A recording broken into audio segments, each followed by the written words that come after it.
Hola, soy Oscar Mata. Continuamos estudiando la declaración de fe número 9 de la Iglesia de Dios, basados en el libro de doctrina. En esto creemos. Hoy vamos a hablar acerca del divorcio. La humanidad casi nunca ha llegado al nivel de obediencia para el cual fuimos diseñados, ni ha alcanzado la bendición a la que esta santidad nos conllevaría. Las riñas y aflicciones son elementos comunes en cada época, sociedad e institución, incluso en las familias y en los matrimonios. Diseñado para una exhibición pública de estabilidad agradable y productiva, muy seguido la escena doméstica atrae la atención, pero por discordia. Desde el año 1960, en algunas naciones los matrimonios cuya felicidad ha sido rota por el divorcio, casi alcanzan el 50%. Todos estos fracasos están bíblicamente relacionados con el primer pecado y con la maldición que el pecado ha traído a la experiencia humana.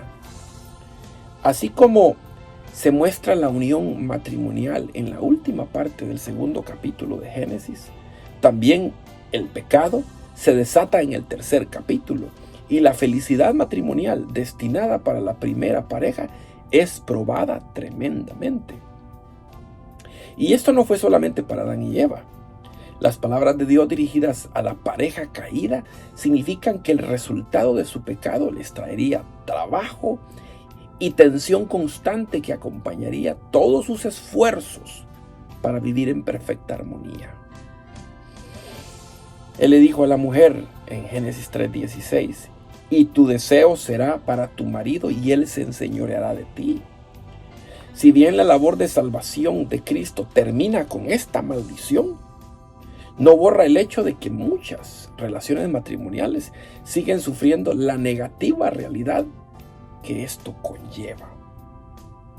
Las dificultades y fracasos son inevitables en todos los matrimonios. Aunque todavía permanece como la mejor opción para obtener una relación permanente y satisfactoria entre los sexos, el matrimonio está cargado con algún grado de tensión para ambos cónyuges. Aún en los mejores matrimonios, estos por lo general aprenden que un matrimonio saludable debe ser la unión de dos buenos perdonadores.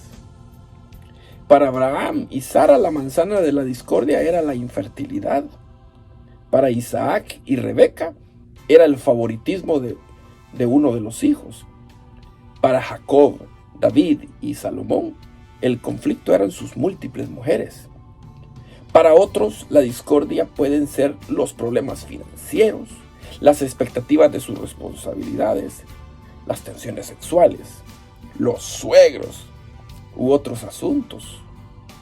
La discordia a menudo se resume en el egoísmo personal y en el fracaso de tratar a nuestro cónyuge como quisiéramos que se nos tratara. Podríamos ajustar nuestras actitudes y acciones, pero por lo general no lo hacemos. Y es entonces cuando el desamor se presenta, llevando a los cónyuges a la separación.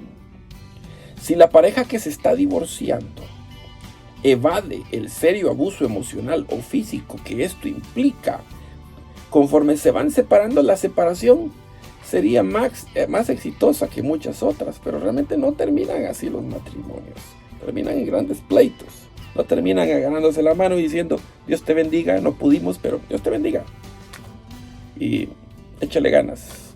No, terminan peleándose. Sin embargo, el fracaso es el mismo. Aún así terminarán dándose la mano, abrazándose, diciendo, te amé, pero ve con Dios. Aún así, el fracaso es el mismo conforme el matrimonio termina. Ambos, Pablo y Pedro, escriben párrafos que enfatizan el deber de los esposos cristianos de amar a sus esposas como Cristo amó a la iglesia, y de la responsabilidad que le corresponde a las esposas creyentes de respetar a sus maridos y someterse al liderazgo amoroso de su esposo. Léase Efesios 5, 22 al 33 y Primera de Pedro 3, del 1 al 7. Todas las separaciones maritales y divorcios son causadas por el fracaso humano y nunca es debido a la voluntad perfecta de Dios. Hay quienes dicen, quizás Dios quería probarme con esto. No le echemos a Dios nuestros fracasos. Esto está implícito en el pasaje de la primera referencia, Génesis 2, 18 al 25, y más adelante se ve con más claridad. Si lee usted Malaquías 2, 14, 15, Mateo 5, 31, 32 y otros pasajes, y ahí lo dicen claramente, es un fracaso del ser humano, no es un fracaso de Dios. Algunos fracasos maritales implican la presencia del pecado. Algunas separaciones y divorcios reflejan la voluntad de Dios más cercanas que otras. Esto se ve en la cláusula de excepción. Y usted dirá, pero ¿cómo así la voluntad de Dios? Bueno, hay una cláusula de excepción. Está en la enseñanza de Cristo, la cual encontramos solo en el primer evangelio.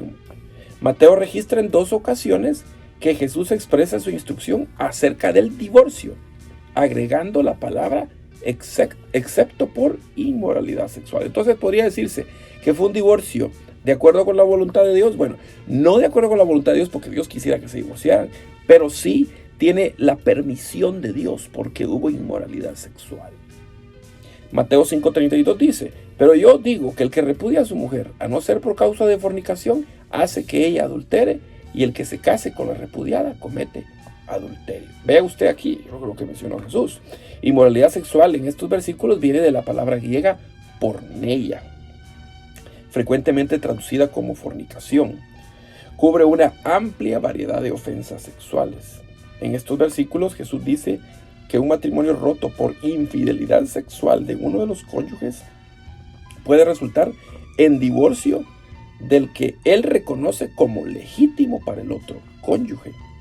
Entonces la inmoralidad sexual es un motivo de ruptura del matrimonio de acuerdo a lo dicho por Cristo y es la única excepción a su regla del matrimonio para toda la vida. Por eso decía que algunas separaciones y divorcios podrían reflejar un tanto la voluntad de Dios, no porque Dios quiera que se divorcien, sino porque el cónyuge inocente tiene el derecho de divorciarse y Dios aprobaría tal divorcio no porque Dios lo quiera, sino porque Dios no quiere someter a una persona a vivir con alguien que fue infiel. Al referirse al tema del divorcio, en Mateo 19, los versos 3 al 9, Jesús tuvo que haber estado completamente consciente del acalorado debate en la cultura judía de su tiempo. Había 2 líderes rabínicos en aquella época muy prominentes, Hillel y Shammai. Ellos habían ya tomado una postura opuesta, es decir, el uno con el otro. Hillel enseñaba que el divorcio era permitido casi por cualquier causa, evidentemente siguiendo la forma equivocada a la enseñanza de Moisés, la cual era frecuentemente malinterpretada. Deuteronomio 24, del 1 al 4, que ellos pensaban que ahí Deuteronomio estaba avalando que el hombre podía divorciarse de la mujer por cualquier causa, mientras que Shammai, el rabino Shammai, él enseñó que la forma más restringida, la cual decía que Moisés permitía el divorcio solo por indecencia sexual, como lo implica el versículo de Deuteronomio. La posición de Jesús es muy similar a lo que enseñaba Shammai. Por ejemplo, el divorcio válido se restringe únicamente a una causa, porneia, y no debe extenderse a cualquier otra causa. Este tema ha generado mucho debate. Algunas personas concluyen que la cláusula de excepción que encontramos en Mateo no es significativa y que Jesús no tolera el divorcio en ningún caso. Otras se van al otro extremo totalmente opuesto, queriendo aprobar casi todos los divorcios usando la excepción de inmoralidad sexual que Jesús dio, haciendo que se amplíe más allá de lo reconocible. Entonces los dos opuestos son incorrectos. Yo conozco gente que dicen, no, si tú te divorciaste, aunque tu esposa te haya sido infiel o tu esposo te haya sido infiel, tú no te puedes volver a casar. Bueno, eso no dijo Jesús. Jesús claramente dijo que por inmoralidad sexual puede darse el divorcio. Y está el otro lado, el que dice que usan ese texto casi para aprobar casi cualquier divorcio. Tampoco, no es así. En procedimientos de divorcio es raro para cualquiera admitir que su caso no coincida con la excepción que dijo Cristo.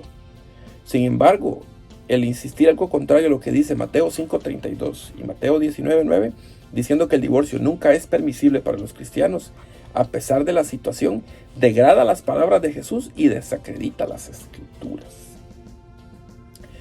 Ninguna separación marital o divorcio separa a las víctimas del amor de Dios. Y esto es muy importante. Esta declaración procede de la capacidad infinita de Cristo para perdonar el pecado, como se menciona en Mateo 12:31.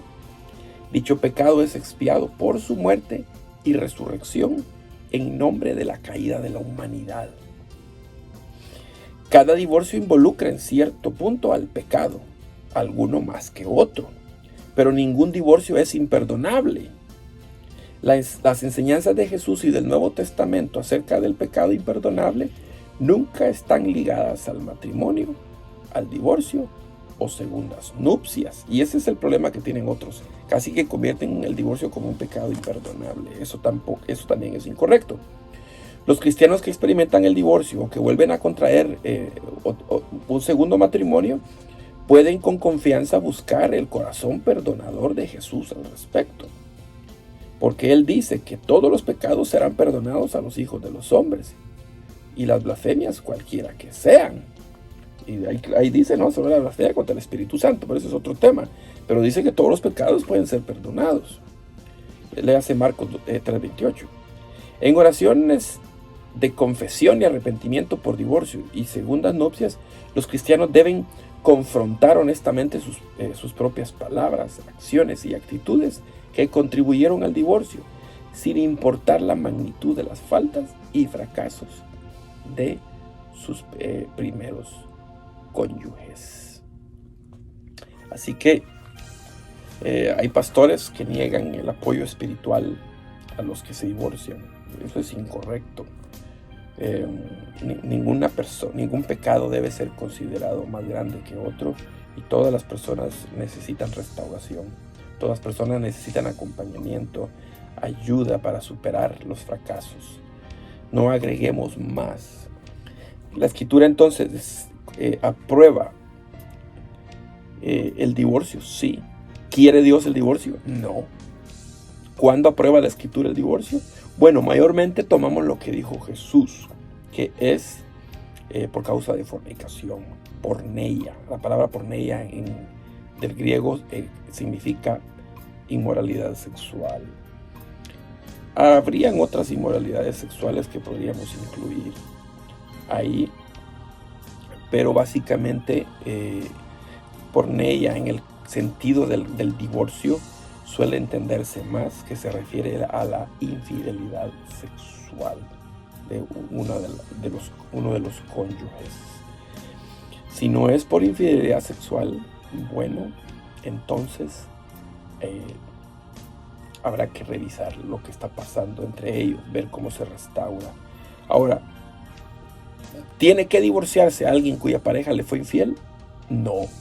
Ese es un derecho, no una obligación. Es decir, Jesús no está diciendo, si tu pareja te fue infiel, divórciate. No. Jesús lo que está diciendo es que puede darse el divorcio. La palabra puede y debe son dos cosas muy diferentes. Él puede dar un derecho, una posibilidad, pero el debe es algo que hay que hacer tajantemente. Jesús no dijo debe, Jesús dijo que puede darse un divorcio si es por causa de porneia, por causa de infidelidad sexual. Pero Dios no quiere divorcios. Entonces, alguien puede decir, mi divorcio fue conforme a la voluntad de Dios. Sí, podría ser. ¿Por qué? Porque esa persona está diciendo, yo no violé la voluntad de Dios. Lo hice porque mi pareja me fue infiel. Es decir, cumplí con mis votos matrimoniales. Mi pareja no. Mi pareja rompió los votos matrimoniales.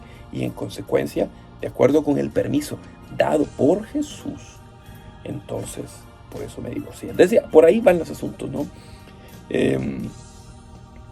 Pero no quiere decir que no habrán consecuencias sociales, consecuencias emocionales, porque es una ruptura.